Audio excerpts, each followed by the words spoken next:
The precinct's locker room reeked of sweat and bravado. A haze of testosterone so thick it could choke you. Jamie Carter, barely 25, stood at his locker.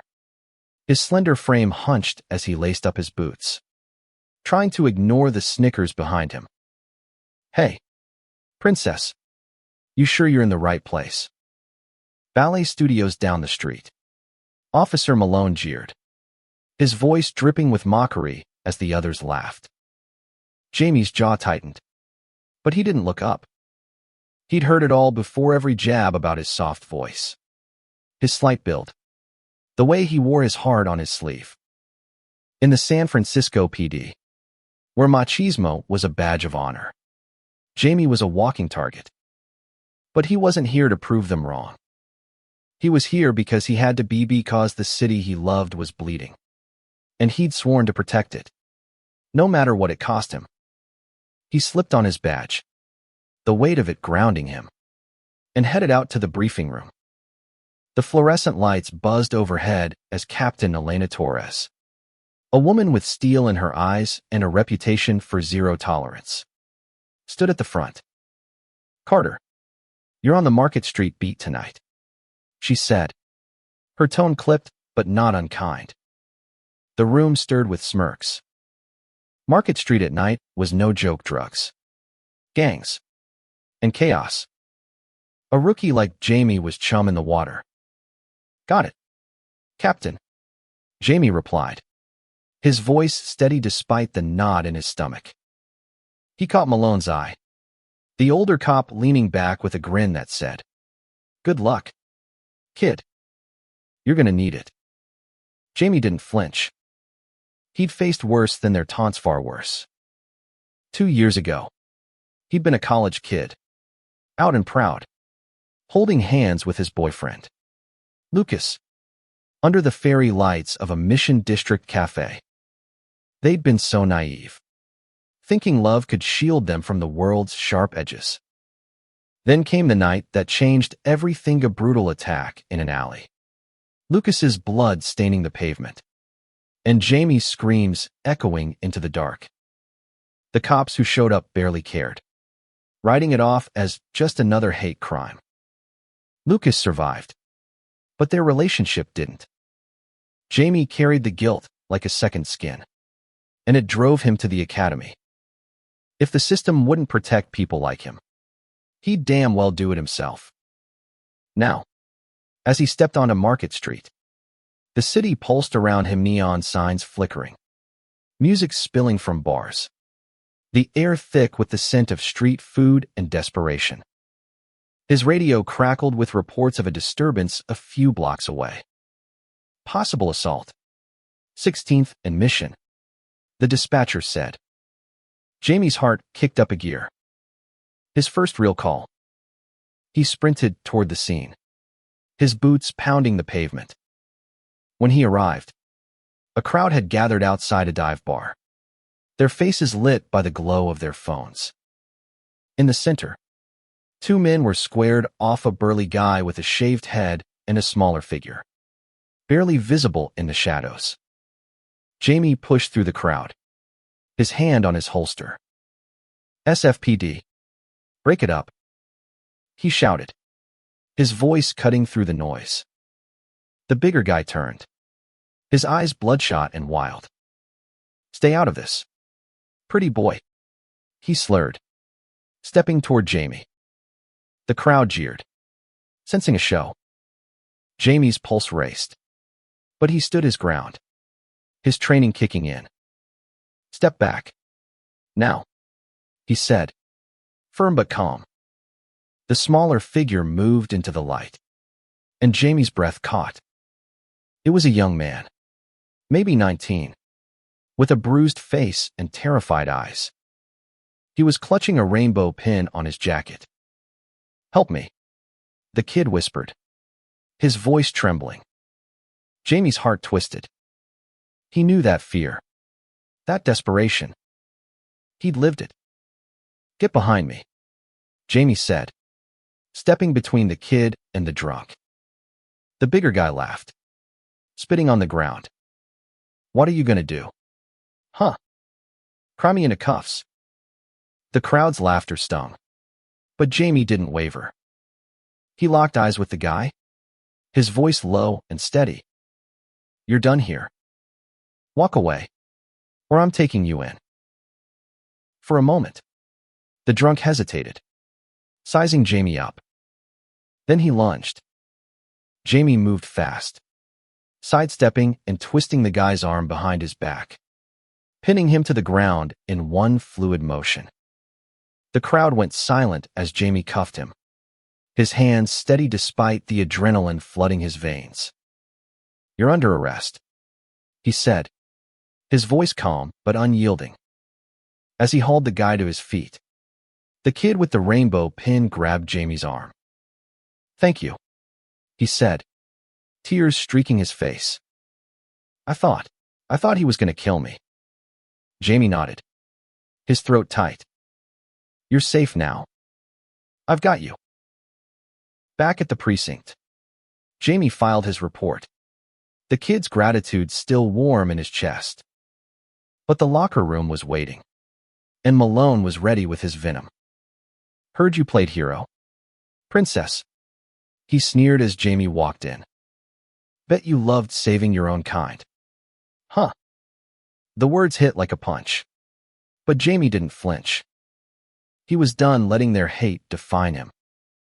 Malone, he said, turning to face him, his voice quiet but sharp. You talk a big game, but I just did your job out there. Maybe try keeping up next time. The room went still, the other cops exchanging glances. Malone's face reddened, but before he could fire back, Captain Torres appeared in the doorway. Enough, she snapped, her eyes sweeping the room. Carter, my office. Now. The air thickened as Jamie followed her, the weight of every stare on his back. He didn't know what was coming, but he knew one thing: he wasn't backing down. Not tonight. Not ever. Captain Torres's office was a fortress of order files stacked neatly. A single photo of her daughter on the desk, and a window overlooking the city's restless heartbeat. Jamie stood at attention, his pulse still high from the arrest. Torres didn't look up from her paperwork. Sit, she said, her voice like gravel. He did, bracing for a lecture. Rookies didn't mouth off to veterans like Malone without consequences. You caused a stir out there, she said finally, her dark eyes meeting his. First night on Market Street, and you take down a guy twice your size. Not bad. Jamie blinked, caught off guard. Was that approval? But, she continued, leaning forward, you're not here to play cowboy. You keep your head. You hear me. This job will eat you alive if you let it. Yes, ma'am, Jamie said, his voice steady but his mind racing. He'd expected a reprimand, not advice. Torres studied him for a moment, then leaned back. You're not what they think you are, Carter. Don't let their noise get in your head. She paused, her expression softening just a fraction. And don't let it make you reckless either. Jamie nodded, the weight of her words settling in. He left her office feeling lighter, like he'd been given permission to keep going. But the precinct wasn't done with him. As he grabbed his jacket, Malone and his cronies were waiting by the coffee machine, their laughter low and mean. Captain's pet now. Huh, Malone said, loud enough for the room to hear. Bet you're real good at following orders. Princess. Jamie ignored them, heading for the exit. He had a shift to finish, and the streets didn't care about locker room politics. Outside, the city was alive, its chaos a strange comfort. He walked his beat, checking alleys and storefronts, his eyes scanning for trouble. The kid with the rainbow pin stayed in his mind, a reminder of why he was here. Every step felt like a promisito Lucas. To himself. To anyone who'd ever been left to fend for themselves. Halfway through his shift, his radio crackled again. Disturbance at Castro and 18th. Possible hate crime. Jamie's stomach dropped. Castro was the heart of San Francisco's queer community. A place where pride flags flew high, but danger still lurked. He jogged to his patrol car, the siren's wail cutting through the night. When he arrived, a small crowd was gathered outside a bar called The Haven, its neon sign flickering. Two men stood in the street, one shouting slurs while the other, a tall, broad-shouldered guy with a buzz cut tried to calm him down. Jamie approached, his badge gleaming under the streetlights. SFPD. What's going on? He called, his voice firm. The aggressor, a wiry man with a shaved head, turned on him. Mind your business. Cop. He spat, his fists clenched. The other man, who looked like he could bench press a car, stepped forward. He's drunk. Officer. Been harassing people all night. Jamie sized them up. The drunk was trouble, but the bigger guy seemed steady. His eyes calm despite the tension. All right, Jamie said, addressing the drunk. You're done here. Go home, or you're coming with me. The man laughed, a harsh, ugly sound, and took a swing. Jamie ducked, grabbing his wrist and twisting it behind his back in one smooth motion. The guy hit the pavement, cursing as Jamie cuffed him. The crowd cheered, but Jamie's focus was on the other man, who was watching him with a mix of surprise and respect. Thanks, the guy said, extending a hand. I'm Ethan. His grip was strong, his voice warm. Jamie shook his hand, feeling a spark he hadn't expected. Officer Carter, he said, keeping it professional. You okay? Yeah, Ethan said, a faint smile tugging at his lips. You handled that like it was nothing. Jamie shrugged, trying to play it cool, but his heart was racing for reasons that had nothing to do with the arrest. Ethan's eyes lingered on him, and for a moment, the chaos of the street faded away. Back at the precinct, Jamie filed another report, his mind half on Ethan's smile. He didn't know why it stuck with him, but it did. As he headed to his locker, Malone was there, predictably. 2 for 2. Princess, you're gonna burn out before you hit 30, he said, smirking. Jamie didn't bother responding. He was starting to realize something. Their words only had power if he gave it to them. That night, as he drove home through the city's quiet streets, Jamie felt a shift inside him. He wasn't just surviving the job anymore, was starting to believe he could make a difference. But the city had a way of testing you, and Jamie's test was just beginning. The next week was a blur of night shifts, each one a gauntlet of calls, bar fights, overdoses, stolen cars. Jamie handled them all with a quiet focus that surprised even himself. But the precinct's mockery never let up. Soft was the kindest word they threw at him. Others were uglier, whispered when they thought he couldn't hear. He heard everything. On a rare night off, Jamie found himself at the Haven, the bar from the Castro call. He wasn't in uniform, just jeans and a black sweater. But he felt exposed, like the badge was still pinned to his chest. He'd come to clear his head, not to socialize. But the bar's warm glow and thumping music pulled him in. He ordered a beer and leaned against the counter, watching the crowd, couples laughing, friends dancing, a community that felt both familiar and distant. Officer Carter. Right. A voice said behind him. Jamie turned to find Ethan, the guy from the other night, holding a drink and wearing a grin that made Jamie's pulse jump. Just Jamie tonight, he said, managing a smile. Ethan slid onto the stool next to him, his presence filling the space. "Didn't expect to see you here," Ethan said, his tone teasing but kind. "Thought cops lived in their squad cars." Jamie laughed, the sound surprising him. Even cops get a night off. They talked easy at first. About the city, the bar, the chaos of their lives. Ethan was a paramedic. He learned. Someone who ran toward the same mess as Jamie did, but with a stretcher instead of a badge. There was a steadiness to him, a warmth that made Jamie feel seen.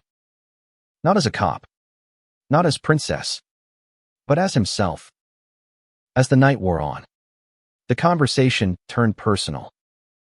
Ethan mentioned a past relationship, a guy who couldn't handle his long hours. Jamie hesitated, then shared a piece of his own story. Lucas. The attack. The guilt. Ethan listened, his eyes never leaving Jamie's. "You're not soft," he said quietly when Jamie finished. "You're strong as hell. Most people would have given up." Jamie looked away, the words hitting deeper than he expected. He wanted to believe them, but the scar's literal and not made it hard. Before he could respond, Ethan's hand brushed his, a fleeting touch that sent a jolt through him. "You ever want to talk, Jamie? I'm around," Ethan said, his voice low. Jamie nodded, his throat tight. For the first time in years, he felt the possibility of something new. Back on duty, Jamie carried that moment like a secret, a small light in the grind of the precinct. But the job didn't care about his personal life. A new case was heating up a string of assaults in the Castro, all targeting queer men. The pattern was clear, and it hit Jamie like a blade. He volunteered for extra patrols, ignoring Malone's jabs about playing savior. Captain Torres approved, her eyes lingering on him like she saw something the others didn't. One night, while patrolling near the Haven, Jamie spotted a figure in a dark hoodie lingering in an alley. His instincts screamed trouble. He radioed for backup, then approached, his hand on his holster. "SFPD, step out where I can see you," he called. The figure bolted. Jamie gave chase, his boots pounding the pavement, the city a blur around him. He cornered the guy in a dead-end alley, his flashlight catching a glint of metal knife. "Drop it," Jamie shouted, his gun drawn. The guy froze, then tossed the knife, raising his hands. He was young, maybe 20, with a face full of fear and defiance. "I wasn't going to do nothing," he muttered as Jamie cuffed him. But the knife, the location, the pattern, it wasn't nothing. Jamie's gut told him this was connected to the assaults. At the precinct, the guy clammed up, but Jamie's report was meticulous, every detail documented. Torres called him in again. "Good work, Carter," she said, her tone clipped but genuine. "This might be our guy? Keep your eyes open." Jamie nodded, but as he left her office, he caught Malone's glare. "Getting cozy with the boss." "Huh," Malone said, loud enough for the room to hear. "Wonder what else you're good at." Jamie's fists clenched, but he walked away. He was starting to see the game Malone and the others weren't just mocking him. They were threatened. And that realization gave him a strange kind of power. The Castro assaults were escalating, each one bolder, bloodier. Jamie's nights were consumed with patrols, his days with reports and witness interviews. The precinct buzzed with tension, but the locker room stayed a battlefield. Malone's taunts grew sharper, his cronies bolder. "You're out there saving your boyfriends." "Huh, Carter." One sneered as Jamie changed after a shift. He ignored them, but the words festered. He wasn't just fighting the street, she was fighting to belong. Off duty, Jamie met Ethan at a coffee shop in the Mission, a quiet spot with mismatched chairs and the scent of roasted beans. Ethan's easy smile was a balm, cutting through the noise in Jamie's head. They talked for hours about the job, the city, the weight of carrying other people's pain. Ethan's hand found Jamie's across the table. And this time, Jamie didn't pull away. "You're doing something real out there," Ethan said, his voice steady. "Don't let those idiots tell you otherwise." Jamie wanted to believe him, but doubt was a stubborn thing. Still, Ethan's presence was grounding, a reminder that he wasn't alone. They parted with a promise to meet again, and Jamie carried that warmth back to the precinct, where it was promptly doused. Malone was waiting, his smirk venomous. "Heard you're cozying up with some paramedic," he said, leaning close. "Careful, princess. Don't want people thinking you're distracted." Jamie's blood boiled, but he held his tongue. Malone wasn't worth it. The streets were. That night, he was back on patrol, the city's pulse thrumming through him. His radio crackled with a new Callan assault in progress. Same MO. Near the Haven. Jamie floored it, his siren screaming. When he arrived, the scene was chaos, a young man on the ground, blood pooling beneath him, a crowd shouting, and a figure sprinting into the dark. Jamie radioed for backup, then checked the victim. He was conscious. Barely. His face bruised and swollen. "Hang on," Jamie said, his voice steady despite the panic in his chest. "Help's coming." He recognized the rainbow bracelet on the guy's wrist, and his heart sank. This was personal. Ethan arrived with the ambulance, his face all business as he knelt beside the victim. Their eyes met for a split second, a silent acknowledgement before Ethan got to work.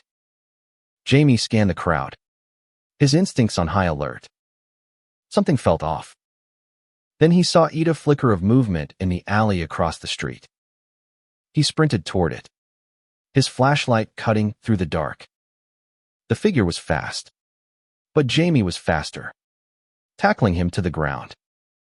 It was the same kid from the other night, the one with the knife. "You again," Jamie growled, cuffing him. Back at the precinct, the kid named Tyler finally talked. He was part of a crew targeting queer men, driven by a mix of hate and desperation for cash. Jamie's arrest had broken the case open, linking Tyler to 3 other assaults. Torres called him in, her face unreadable. "You're making waves, Carter," she said. "This is big. But watch your back. Not everyone's happy you're shining." Jamie nodded, her warning echoing Malone's taunts. He was starting to see the precinct for what it was, a microcosm of the city, full of allies and enemies, progress and prejudice. As he left her office, he caught sight of Ethan waiting outside, his paramedic jacket slung over one shoulder. "Heard you caught the guy?" Ethan said, his smile proud but worried. "You okay?" Jamie shrugged, the weight of the night heavy on him. "Getting there," he said. Ethan's hand brushed his arm, a quiet promise. For the first time, Jamie let himself believe he could have both the badge and someone who saw him for who he was. The arrests made headlines. Rookie cop breaks Castro assault case in Jamie's name was everywhere. The precinct was split. Some clapped him on the back. Others doubled down on the glares. Malone was the loudest, his voice carrying through the locker room. "Golden boy now? Huh. Bet you're loving the spotlight, princess." Jamie let it roll off him. He had bigger things to worry about. The case wasn't over. Tyler's crew was still out there, and the streets felt more dangerous than ever. Jamie doubled his patrols, his eyes scanning every shadow. He and Ethan were texting now, their conversations a lifeline in the chaos. Ethan's messages were steady. Grounding Yuri, doing good. Jamie. Keep going. But Jamie couldn't shake the feeling that he was being watched. Not just by the city, but by his own. One night, while staking out a suspected crew hideout, Jamie spotted a familiar face: Malone. Off duty, talking to a guy in a hoodie near a dive bar. It didn't add up. Malone was a jerk. But a cop. Why was he here? Jamie kept his distance, his gut screaming that something was wrong. He snapped a photo with his phone, then slipped away before he was seen. The next day, he showed the photo. Her face hardened. "Leave this with me," she said, her voice low. "And Carter, don't play hero on this one." Jamie nodded, but his mind was racing. Was Malone dirty? The thought made he'd spent months taking the man's crap. But corruption was a different beast.